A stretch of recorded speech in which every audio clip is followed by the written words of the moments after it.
Hmm.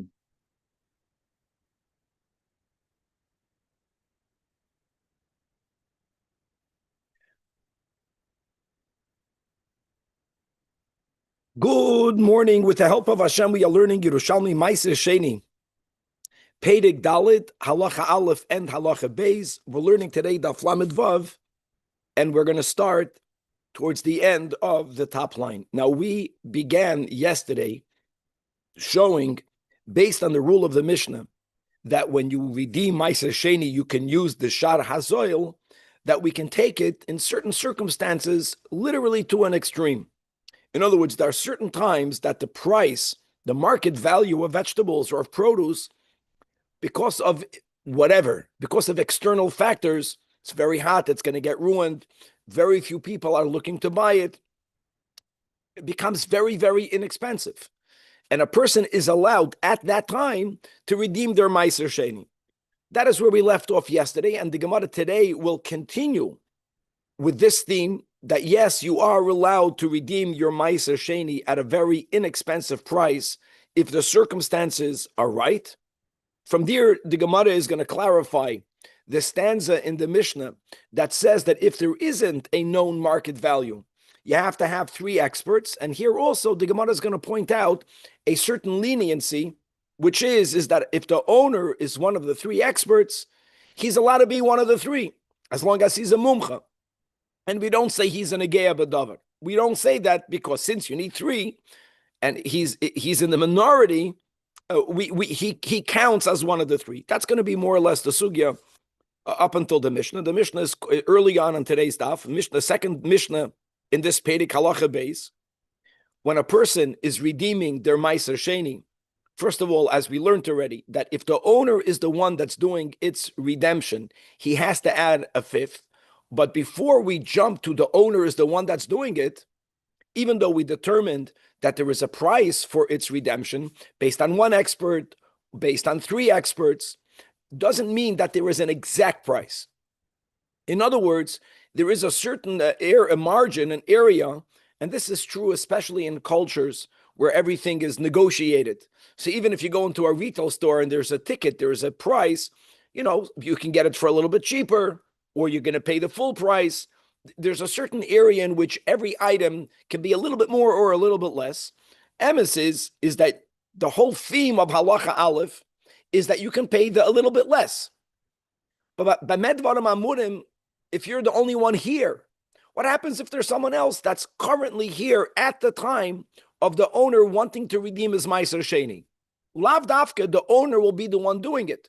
The owner says, I'm going to be giving a dollar for this pile of produce. If another person is present and they offer a dollar and a bit, they get to buy it. Now, again, the bid doesn't mean that we allow for a bidding war, as we'll see in today's daf. It doesn't work that way. In other words, if this is Ma'aser Sheni and the market value is $1, if someone pays $2, we're not going to say that both dollars now are consecrated as Ma'aser Sheni. They're not.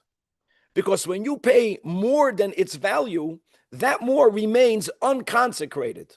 But, like I said, if this is worth $1, even $1 doesn't mean $1. It can mean 90 cents, it can mean 95 cents. That's the whole theme. If you can find a way or wait until Matzah Shabbos, pay 90 cents. Okay, you offered 90 cents. Another person can come and say, I'm going to give the $1. In other words, as long as the other person's number is within its market value, and we have two bidders, the owner and the other, the chiddush of the Mishnah is that we do not say, 1 second, if the owner is going to give 90 cents, on top of the 90 cents, he's giving a fifth. A fifth, my friends, is 25% be'emes, even though we call it 20%. So if I'm the owner and I'm offering 90 cents, be'emes, the Ma'aser Sheni will be more than $1. The 90 cents plus a fifth. The other is offering 95 cents. The chiddush of the Mishnah is that we don't compare the sum total of the owner, Keren v'choimish, against the other person's Keren. We don't do that. We look at what is the principle being offered by the owner, what's the principle being offered by the other. If they are the same, the owner is going to be the one that's going to get to buy it. If the other is giving even only a pruta more, be'emes, the Mishnah uses the example of an iser. We'll get to that, which is a relatively a small amount compared to a dinar. We're going to get into the word pruta. The Rambam says even a pruta more, then the other will be the one buying it.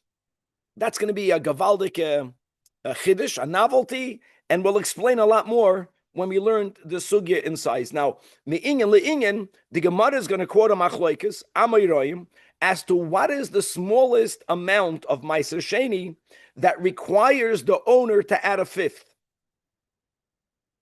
One will hold, if it's worth a pruta, be paid it and add a fifth.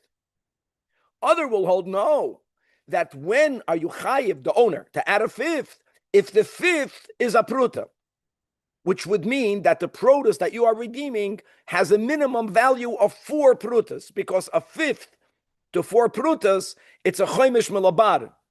In simple English, it would, even though a fifth is 20%, really the way we speak percentages, it would mean 25%.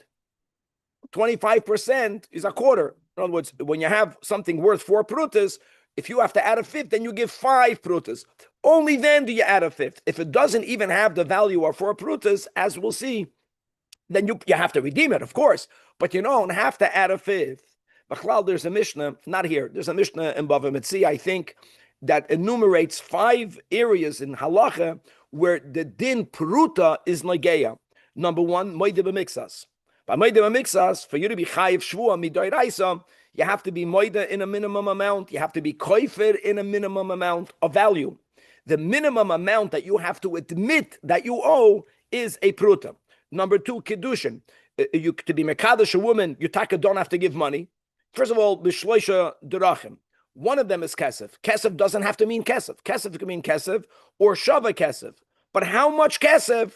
A pruta or b'shava pruta. The din of me'ilah. The number 3, that when you chayv, the unique din of me'ilah, if you inadvertently derive benefit from hegdish, it's not yours to benefit from, only if your benefit is valued as a pruta. Hashava saveda. The number 4, when are you chayiv to make an announcement and go through all of the tircha that if you have to do in order to fulfill the mitzvah of Hashava saveda, only if the article that you found is worth a pruta. And the 5th din that's enumerated in the Mishnah, din pruta, is if a person denies that they know a testimony regarding a din Torah, and they swear that they don't know. Then when they do tshuva, the end of Parshas Vayikra, the special dinim. That admission, that denial and admission has to be about something that's worth at least a pruta. These are the 5 dinim in the Mishnah. The Gemara is going to wonder, why don't we add the din of Meiser Sheni? Maybe there's a 5th din of a pruta. Maybe there's even 2 more. A 6th, maybe a 6th and a 7th. As we'll see, that there is some din of a pruta, machlokes amiroyim, b'negeyam, to pidyon Meiser Sheni. And one final big thing today, aside of the Mishnah's way of determining who's going to buy it, the owner or the other, that we don't care about the chaimish when we see who's giving more money, that's a big chiddush. In the Mishnah, the big chiddush in the Gemara, which is something that we never spoke about. When me, the owner, you, the other, when you are redeeming Meiser Sheni, now this is not theoretical. What we learned up until now was theoretical. Now we're going practical. No one gave its exact value. So let's go to everything we have been learning. Let's say this is produce. The expert says it's worth $1. If the expert says it's worth $1, that's the shar hazoil. Don't forget, we're not giving. I'm not allowed to, no one is going to put down $1. They're going to be mechayev themselves to give $1. No, why won't people put $1?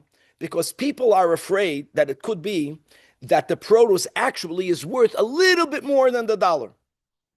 Don't forget, when you redeem it, the purpose of redeeming it is now that you redeemed it, you can eat the produce here in LA. You don't have to take it to Yerushalmi. Okay. To make certain that you gave the right amount, people always put a coin that had a little bit more value. Now, by Hegdish, people did the same thing. That means if someone was redeeming Hegdish, in other words, there was a price of Hegdish, but when people actually gave the money, they always gave a little bit more. Why? They were afraid. Maybe, for whatever reason, maybe their coin is a little bit rubbed out. The Gemara doesn't say how much, but they added a bissel more money. just to make sure that they made a proper redemption. What is amazing, and these are the words of Chazal, that Hegdish shepidyoy yoiser al damav. When you do that, which is the right way of doing it, when you give a little bit more of coinage to the Beis Hamikdash, tafas es hakoil, not hegdish betos. The person knows the emes. I'm redeeming from the Bedek Abayis. It's $1. I'm giving the Beis Hamikdash $1.05. I'm adding a nickel just to make sure. I know that maybe it's taka worth $1. I know that, and I say if that's the case, the 5 cents also is hegdish.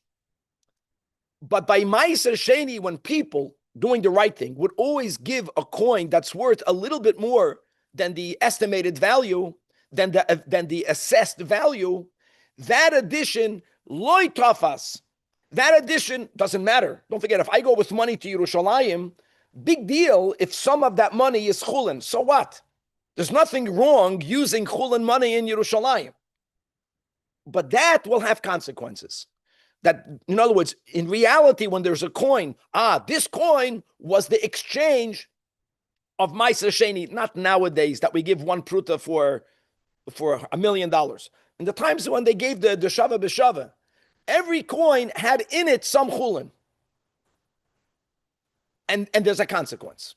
As we'll see, that's today's daf. Big dinim. Okay, daf lamed vav. So the opening, the top line, this is behemshich to what we learned yesterday. Which you can give a very, very inexpensive price. So says the Gemara, another example where items, even after you, not only can you give the wholesale, whether you have to be able to buy the wholesale or not, the way I understand is really a machlokes we had yesterday of Amayroim. But even if we're going to go with Rabbi Yochanan and Ish Lakish, okay, so it's more limited. But there are other factors that one is allowed to use to end up giving less money for the norm market value. And this is a great story. Rav Mana Havalei Meshach. Rav Mana had oil. We're speaking about Ma'aser Sheni oil. And Rav Mana left his location and he went to Akku. Stam Lohoir, that when we learned the Sugya, we already mentioned, I think it was just within the last week, money you can take to Yerushalayim. Money you take to Yerushalayim. Produce, really, lechatchila, that was the wording of the Mishnah. The Gemara says it's a b'diavad. Either take the produce to Yerushalayim or redeem the produce where you grew it, where you designated it. That's the lechatchila. You know, the whole Mishnah was, what happens if you schlep the produce, mimakim l'makim. So that was the Midrash telling you, well, when you redeem it based on the value of its current location. Now, to say that Rav Mana did something b'diavad is difficult to say. We're speaking about the Amoraim. So they say that when did we mention that the produce either take to Yerushalayim or redeem in the place of its designation? That's bisman that you have a Beis Hamikdash Kayim and you can eat it in Yerushalayim. But bisman of the Amoraim that anyways you were not allowed to eat Ma'aser Sheni in Yerushalayim. And on top of that, in our sugya, you see that you can't put it on a pruta. So it's going to be a waste. People were allowed to find ways to take it to a location where it's less expensive in order at least to redeem it and to lose less money. That was lechatchila. So he went to Akku. Now, why was the oil worth less in Akku? We'll see it's something that depended on an external factor. Amalei Rebchia Barada. He told him like this: in Hahu Mishcha, the Beis Mako Kayam in Akoi, at times there was oil in the market called Beis Mako oil. Two words, Beis Mako, from the household, from the estate of Mako. Beis Mako's oil was so superior that when that was available, no one wanted other oils. And at that time, the other oils became less valuable.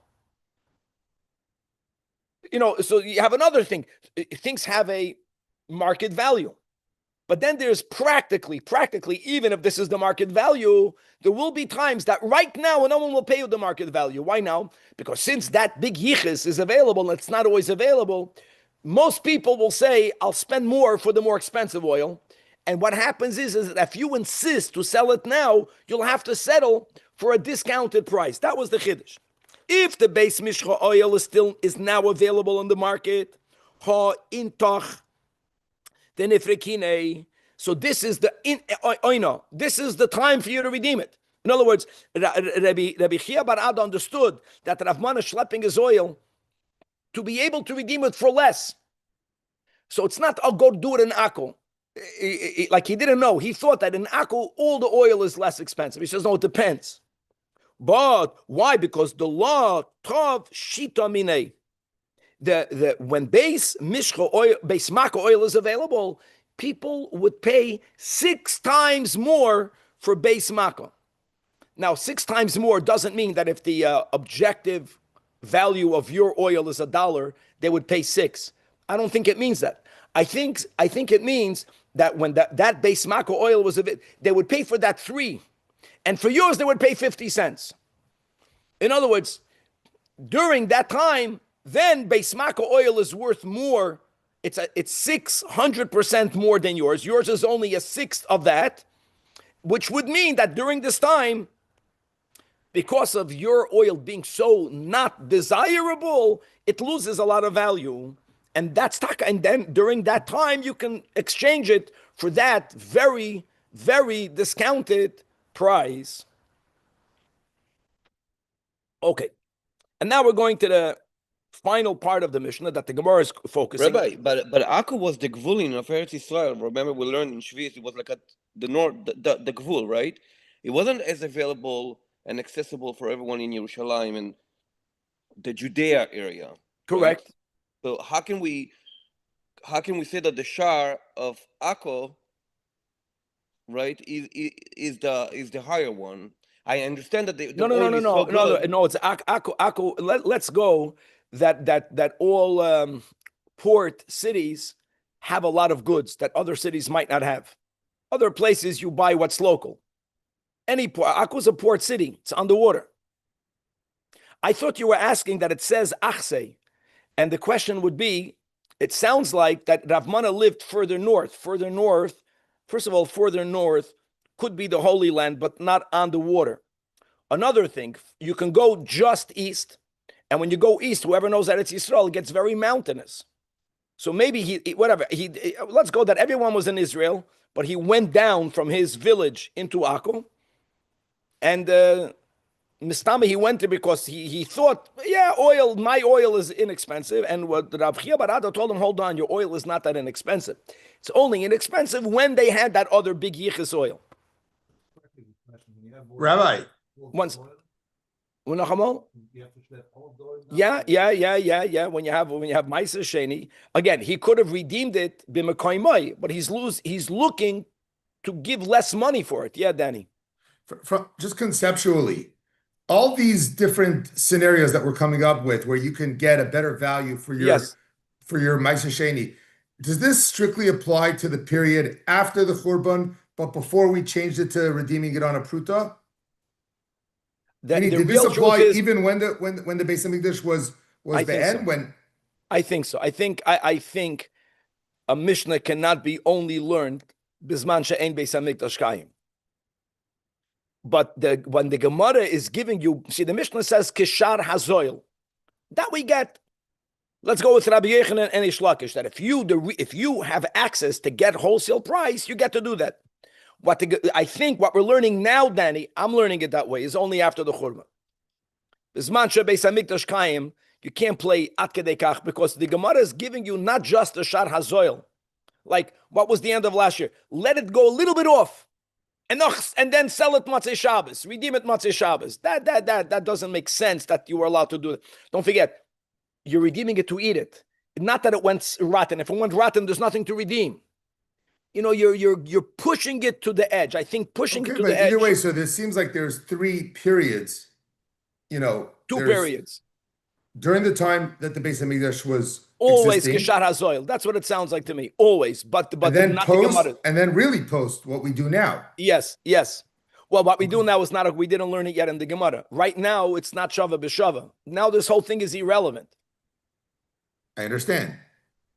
So I'm saying that would be a third. That would be a third period. Maybe we're missing one piece. Maybe we're missing something. Maybe there's some other factor why we went so lenient today. Okay, let's go weiter. The Eshe Ein Domov. The Eshe Ein Domov Yuduyin, says the Mishnah, you can't have one expert, you have to have 3 experts. Says the Gemara, big kula. Amar Rabbi Yochanan, that point in Ma'aser Sheni, when the Mishnah says three means lekuchos, meaning you have to have experts, even though the word lekuchos don't mean expert, it means merchants. Can be stam 3 people. But here comes the chiddush of Rabbi Yochanan. Even if one of them is a guy, or even if one of them is the owner himself, in many areas in halacha, a non-Jew doesn't have ne'emanus. In many other areas of halacha, the Baldavar himself has an igiyah, right? What would I want of it? If I'm the owner, I would want for it to be worth less. Says Rabbi Yochanan, if you're the only one, like Eshadam of Yuduyan, you cannot be the one. You have to have someone else confirming. But since you have to have 3, 1 out of 3 is a minority. We're not concerned that the one will go completely off the trail. He's going to be beholden. If I know that 2 other people are giving an evaluation, I'm going to keep it within the correct boundaries. And Abyoina, boy, means he explained. In other words, the ikir is that you have roiv people that don't have a problem, either because they're not Jewish or because they have no nemanas for whatever other reason. Negeh b'davar.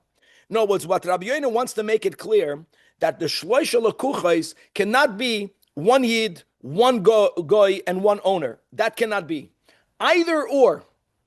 You have to have 2 that have no issue with nemanus, and the 3rd can be either or. Rabbi Yoina Boyi, he clarified, Shneim goyim loy, because you have to have the majority. Shneim ba'alam loy. And based on that, that's a pshita. But based on that, don't learn pshat in the words of Rabbi Yochanan, afilu echad mehem goy, ve'afilu echad mehem baal is all the same case. Because then you're going to have 1 expert, 1 goy, and 1 baal. It's also, why would that be better than shneim goyim? Just like shneim goyim is not good, just like shneim ba'alam is not good, b'meila, echad goy ve'echad baal is also not good. Rabbi Yochanan mentioned goy and baal, yeah.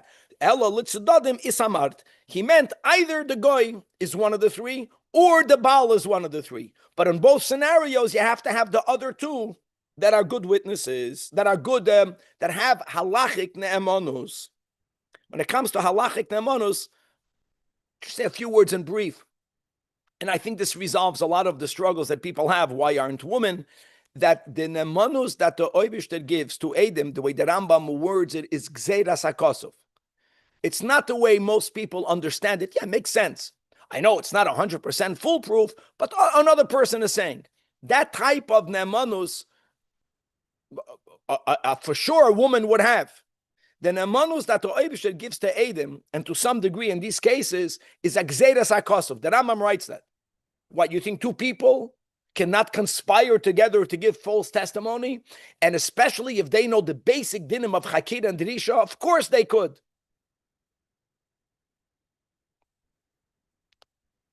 Many times, logically, one Moshe Rabbeinu should be more, by human understanding, should have more ne'emanus than 2 people that you don't even know, or 2 people that you do know. But we don't do that. Just giving about the dinam ne'emanus. The whole dinam of Edus, the Rambam frames it as a choik, as a decree from the Oibishter. Okay.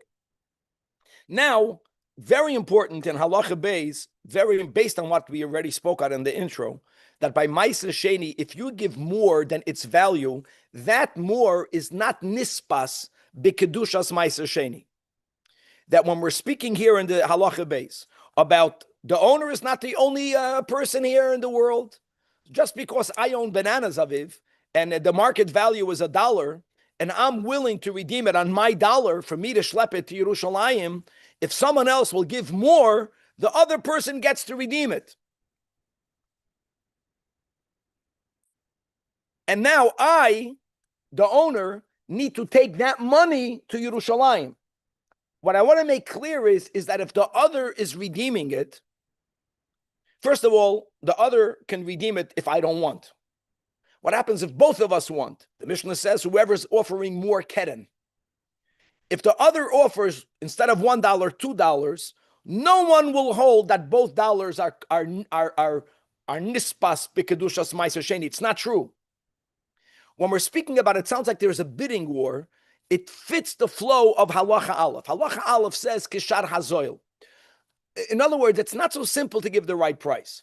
Even when you give the right price, right? I had a retail store. So in America, you walk into a retail store, there's a ticket. You're charging $50.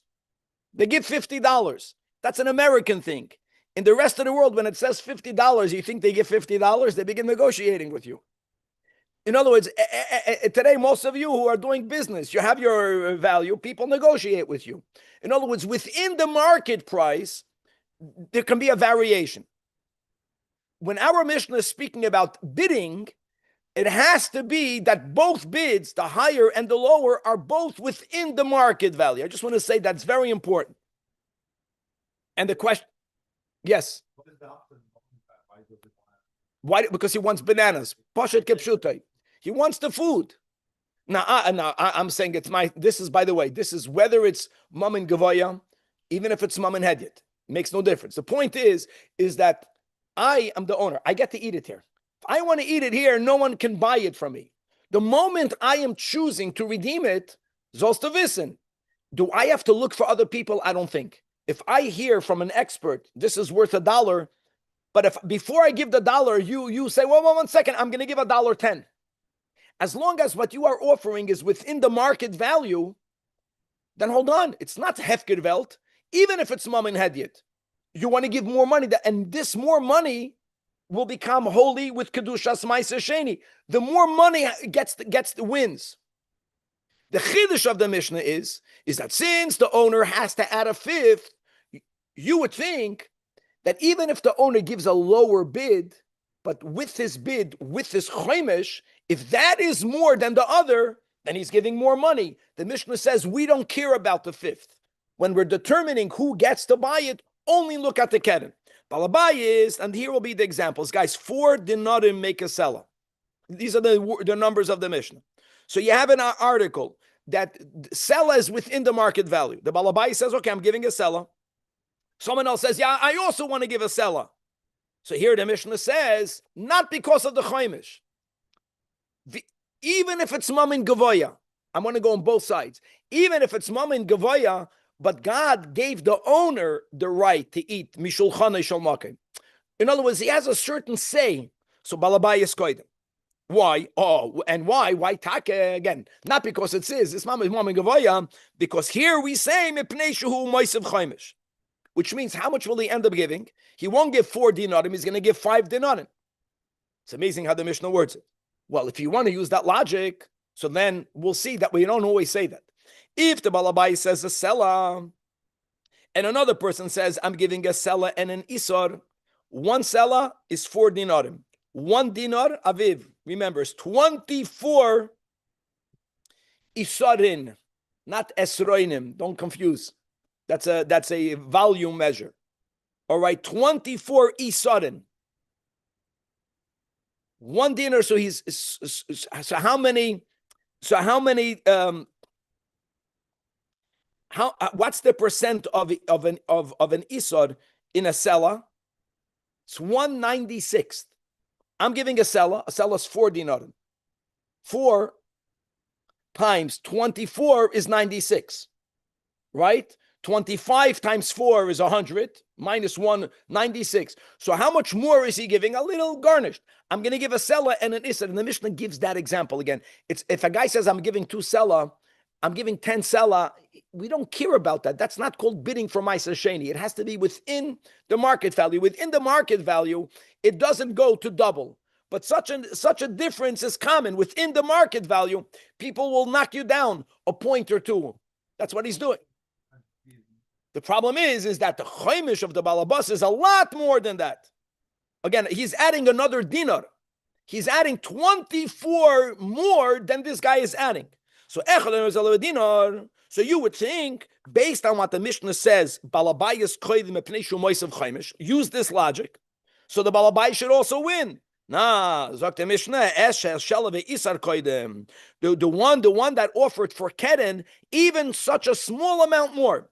1/96th more. According to the Rambam, even 1 pruta more. I want to make it clear. According to other Rishonim, no, 1 prut and a selah is too little of a percent. It has to be dafka and isur, and isur is a 96th. A 96 is a little bit more than 1%, right? 1% is 1 out of 100. 2% is 1 out of 50. It's 196. Come on, 1.01, whatever. So says the Mishnah, Eshel Shalav Yisur Koidim. The balabas is going to be Moisev Chaimish. So says the Mishnah, Bepneishu Moisev Esakeren. Because we look at the Keren. Now hold on a second. In the Reish of the Mishnah says that you give it to the balabas because he's Moisev Chaimish. The Mishnah says it. Here, mitamol, you don't look at the Chaimish. So this will have to be explained as we'll explain it today in the Gemara. So hold the question on this until we come to the Gemara. Why if somebody else buys from do you not have to pay with it? That's the rule. So you're going to learn a bigger chiddush that we'll have tomorrow in the Mishnah that we'll quote soon in the Gemara. Any owner, just to know, who wants to get away from paying the fifth in a very easy way can get away with it.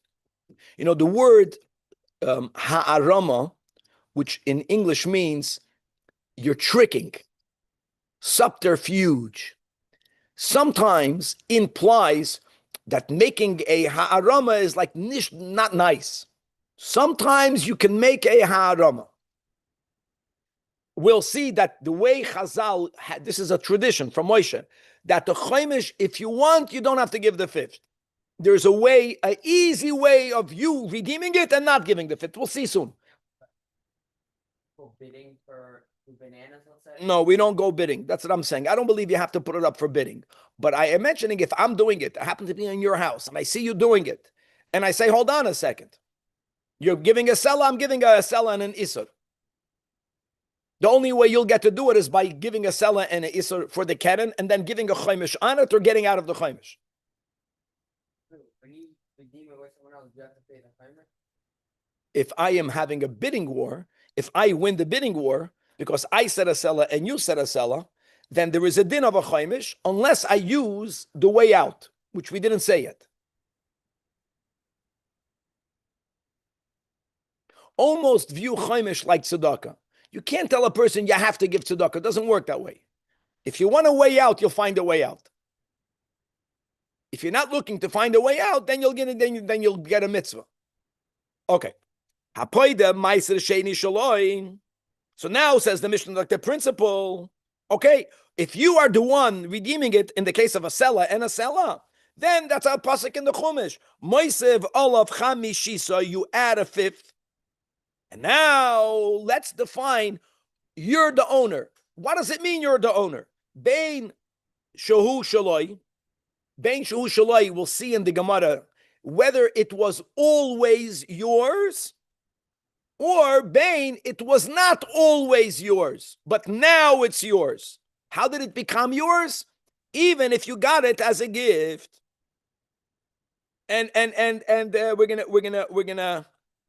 gonna discuss in the Gemara about getting Ma'aser Sheni as a gift. Let me make one thing clear. Once produce was already designated as Ma'aser Sheni, that is not given as a gift, and no one should receive it as a gift. Tevel could be given as a gift. Let's leave that for the Gemara. You know, it's not so pashut, these lines of the Mishnah. The Mishnah just wants to tell you, it doesn't mean that you're the farmer. It doesn't mean that from the inception it was yours. If while you're redeeming it, it's yours, it wasn't always yours, not only if you bought it, even if you got it as a gift, you are chayiv to add a fifth. End of Mishnah. So there's two dinim in the Mishnah. The bidding and the definition of ownership. And regarding the bidding, the Mishnah is contradicting itself. Right? The Mishnah begins by saying, Sella, the balabaz gets it. Why? Not because he owns it, no, because he's Moisev Chaimish. Okay, if so, why don't we use that logic in the Seifa of the Reisha? Sella and an Isur, again, an Isur is 1/24th of a dinar. The owner is going to give 5 dinarim. The owner is going to give another dinar. A dinar is 24 times more than the other guy's Isur. Frag the Gemara, ve'ein chumshoy shel zeh meruba al toisaftoy shel zeh? Yes, it is. Absolutely 24 times greater. So why doesn't the balabas win the bidding war? Amar Abavin, Shanya he, no. It's not like the Reisha, where it's a sella and a sella. Sella and a sella means minimally the Maisa Sheni is not losing. Minimally. Not only is it not losing, there is a chance for Maisa Sheni to get a fifth, a chance. But when it's a sella and a isur versus a sella, if he'll pay the fifth, that's the chiddush. A chaimish is an if. Then you're right. Shema, bari Shema. If he's going to pay the fifth, the Ma'aser Sheni is going to get 24 times more than the Sela, the Isser. But he might not pay a fifth. And if he will not pay a fifth, then the guy who's giving a Sela, the owner, is going to be giving less than the other who's giving a Sela, the Isser. Shanya yi, shu yochoy laharim olav, you lachatchila can make the harama that we're going to have in the next Mishnah. U lapatre min ha-chaimish. Let me just say one liner and we'll leave this for tomorrow. Aviv, if I have my produce and I ask you to perform the redemption, even though I will compensate you, since you did the redemption, there's no chaimish. And we're going to, guys, this is the Mishnah on Daf Lamed Zayin. Don't worry, we're getting there. In other words, the owner's fifth is uncertain. So therefore, since that's why the Mishnah says that shall sell v'isr koidem b'pnei shuhu. I'm adding the words vadai moisiv ala keren. Let's look inside the Asher Ilyo, the second line in the top of the left column. Sheyachal harim kid etnan lekamon, which are Mishnah Gimel halacha Gimel. That what, like I told you, that I can ask someone else to perform the redemption. That someone else will not go out of pocket, but someone else will do it. Now, that's the answer the Gemara gives in the Yerushalmi. Says that Asher Ilyo, the same kasha was asked in Masechtas Erchin, in Bavli, Ube'erchin Perek HaMagdish. How do you know it's Bavli? Whenever you have in the parentheses of the early, up until our doid, dafim, it's Bavli. Whenever they're quoting Yerushalmi, they'll never give a daf. No one gave a daf until now. They write Perek and Halacha. So in Perek HaMagdish, in Bavli Erchin, Mishana lo begav nachrina, there's another answer. What's the other answer?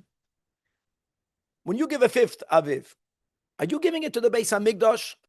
Like when it comes to Hegdish, you have a similar halacha that if you, the owner, the one that was magdish something to the Berek HaBayis, if you're redeeming it, you add a fifth. By Hegdish, whatever is being given is actually going to the temple. By Ma'aser Sheni, the money that's being given is staying with the person.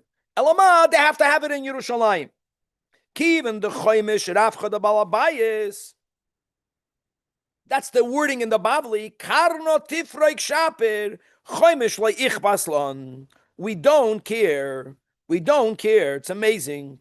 And let me word it the way Rashi, then he quotes the words of Rashi in Masechtas Erchin, that really there's a mitzvah to be pointed.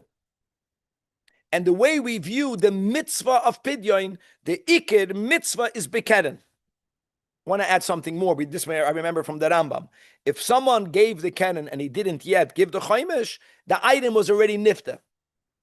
In other words, the mitzvah's Pidyon is done with, that's the Bavli's answer.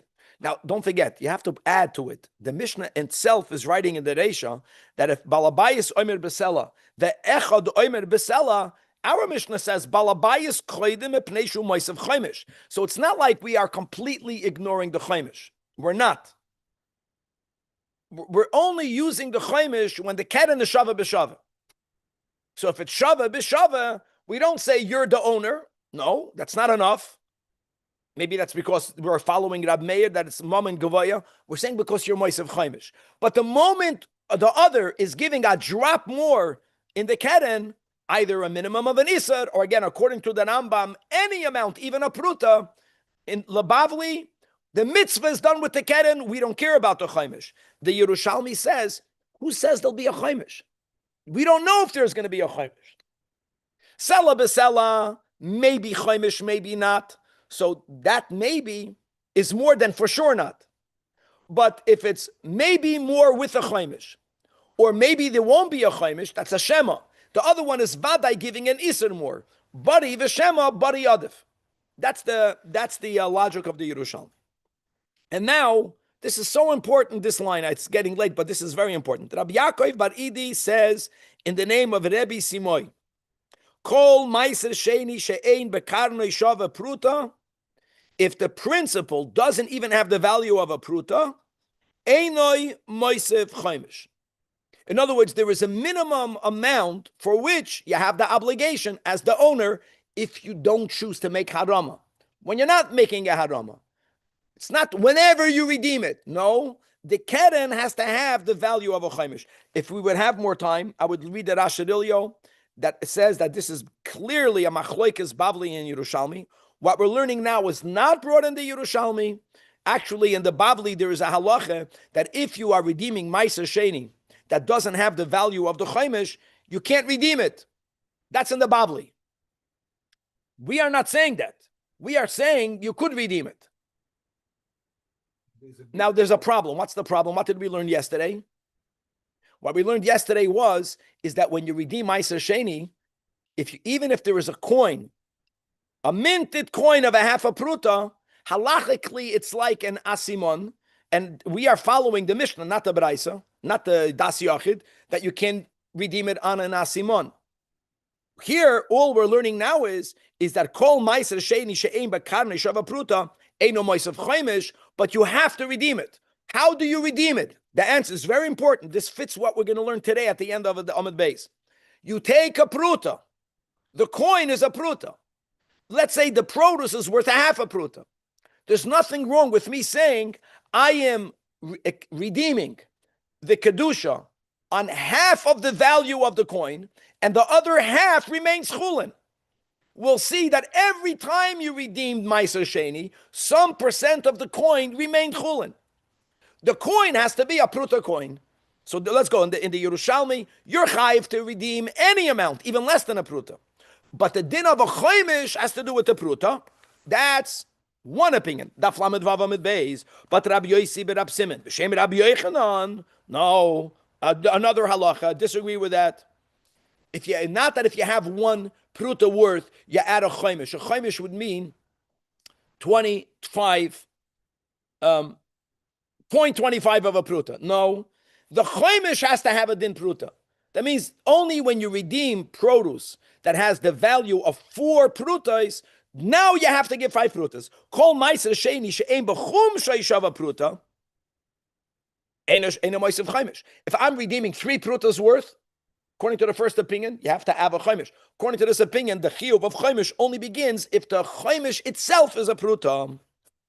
Problem on both of the opinions are, as we spoke out on the words of introduction, so we don't have time to repeat it, but there's a Mishnah in Bava Metzia that gives us the 5 areas in halacha where there is a din of a pruta.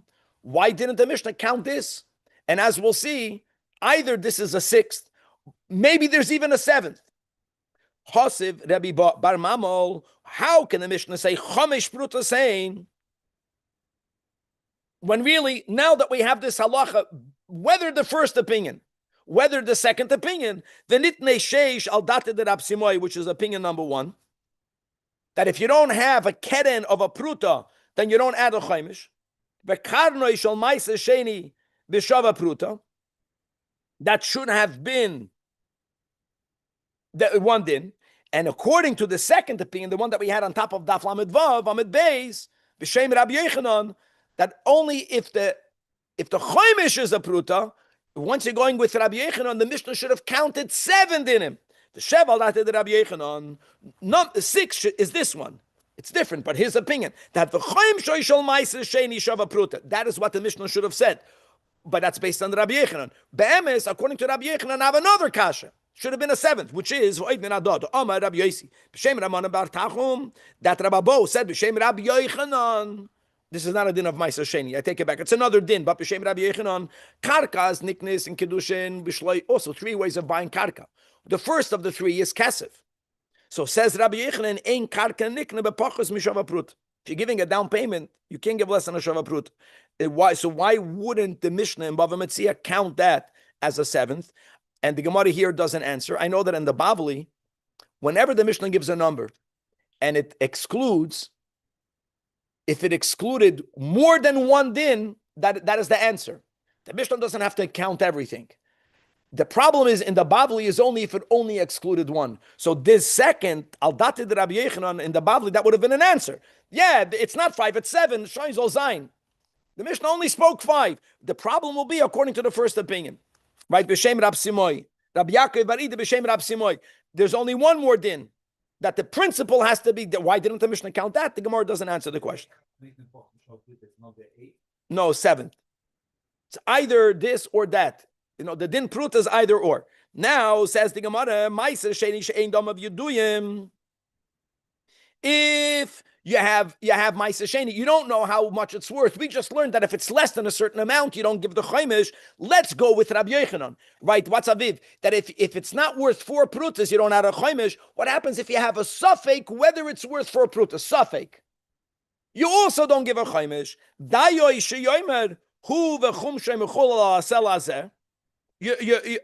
In other words, like I mentioned before, you will be using every person who redeemed Ma'aser Sheni on a coin always gave a coin that's worth a little bit more. So let's say you're using a seller. No one gave the exact value out of fear. So you would normally think that excess in every coin always goes unsanctified. Now the Gemara says whenever you have a case of a suffix, if it's worth 3 or 4, you're for sure giving 3 or 4. Question is, maybe you have to give 3 prutas. Maybe if it's worth 4 prutas, you have to give now 5 prutas. So there's like a suffix of 2 prutas is very insignificant. What do? Take a coin that was already used in the past. Every coin that was used in the past has some extra chulin value in it, and say that extra chulin value I'm using for the suffix. Rabbi Yosi b'shem Rab Chispa and Rabbi Yoine b'shem Rab Ze'era. What type of seller did we say? Like I just explained, b'seller shel ma'aser sheni hi masnisa. Why? Because like we mentioned, every coin that is actually used is going to be more than the valuated price to make sure you're not giving too little. And indeed, this is where Ma'aser Sheni and Hektish part ways. Amar Rabbi Yechanan, Hektish yoyser al damav. If you give more, just to make sure everyone gave more. But when they gave more, they were magdish the more. Tafas es hakoil, Ma'aser Sheni shepedoyo yoyser al damav, which is the right thing to do. Everyone gave a little bit more, a bigger of a coin. Loi tafas es hakoil. Why? Ma ben Hektish, ma ben Ma'aser Sheni, Amar Avimi. Shekain Adam Matzui Liois Marabeg Deshe. People want to give more to the Beis Hamikdash. They want to do that. It's not called Hegdish Betos, top of Daf Lamed Zayin. But you know what? We'll stop over here. Finished. But when it comes to Ma'aser Sheni, people don't want to give more. They give a bigger coin just to be safe. But they know that some of their bigger coin is chulin. So what do you do with that? Nothing. Nothing to do with it. But if you have a case of a doubt, the doubt is about a little amount of money. Pruta, not a pruta, 3 prutas, 4 prutas. Now you can take a seller that's already designated and say, listen, there is some availability on it. I'm using that freed up value to redeem my suffix. That's allowed. Beautiful. To be continued.